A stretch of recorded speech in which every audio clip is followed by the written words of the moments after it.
तो दोस्तों वरुण बेवरेजेस ने अपने क्वार्टर वन के नंबर को डिस्क्लोज कर दिया है। तो चलिए देखते हैं क्या है क्वार्टर वन के नंबर्स के अंदर। लेकिन उससे पहले बता दूं, कंपनी को उससे डिविडेंड की भी अनाउंसमेंट की गई है।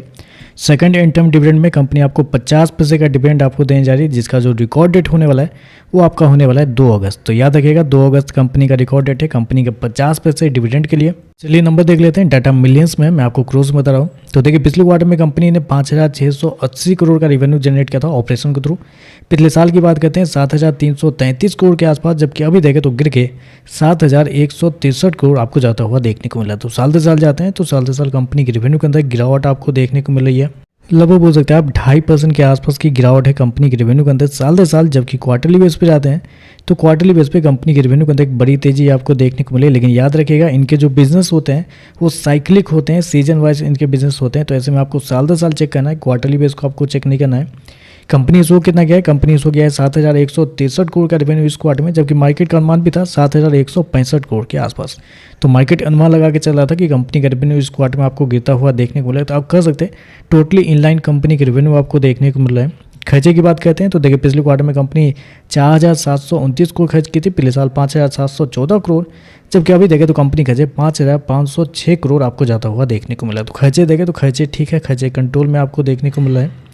चलिए कंपनी का प्रॉफिट क्या निकलता है वो देखते हैं।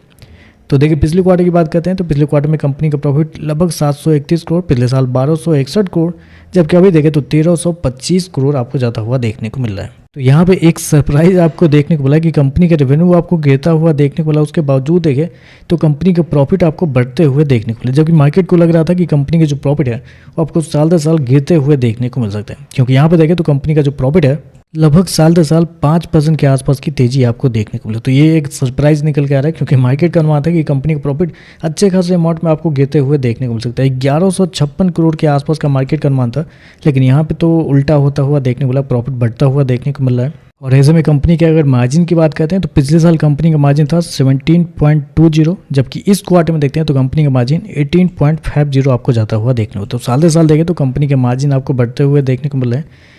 ईपीएस की बात करते हैं तो देखिए पिछले क्वार्टर में कंपनी का ईपीएस 2 रुपये 15 पैसे, पिछले साल की बात करते हैं तो 3 रुपये 86 पैसे, अभी देखें तो 3 रुपये 89 पैसे आपको देखने को मिला। तो ओवरऑल देखें तो नंबर आप इसको अच्छे बोलेंगे, क्योंकि रेवेन्यू ठीक है, रेवेन्यू आपको गिरता हुआ देखने को मिला है, लेकिन मार्केट का अनुमान भी था तो उसमें कुछ कर भी नहीं सकते हैं। लेकिन प्रॉफिट के अंदर एक सरप्राइज आपको देखने को मिला है, जहाँ मार्केट को उम्मीद थी कि कंपनी का प्रॉफिट गिरता हुआ देखने को मिला, वहाँ आपको बढ़ता हुआ देखने को मिला। तो ऐसे में आप कंपनी के नंबर को पॉजिटिव ही बोलते हैं। तो देखते हैं इस पर मार्केट कैसे रिएक्ट करता है। आज के लिए बस इतना ही। वीडियो पसंद आए तो लाइक कीजिएगा, साथ में साथ चैनल को सब्सक्राइब जो कीजिएगा। धन्यवाद।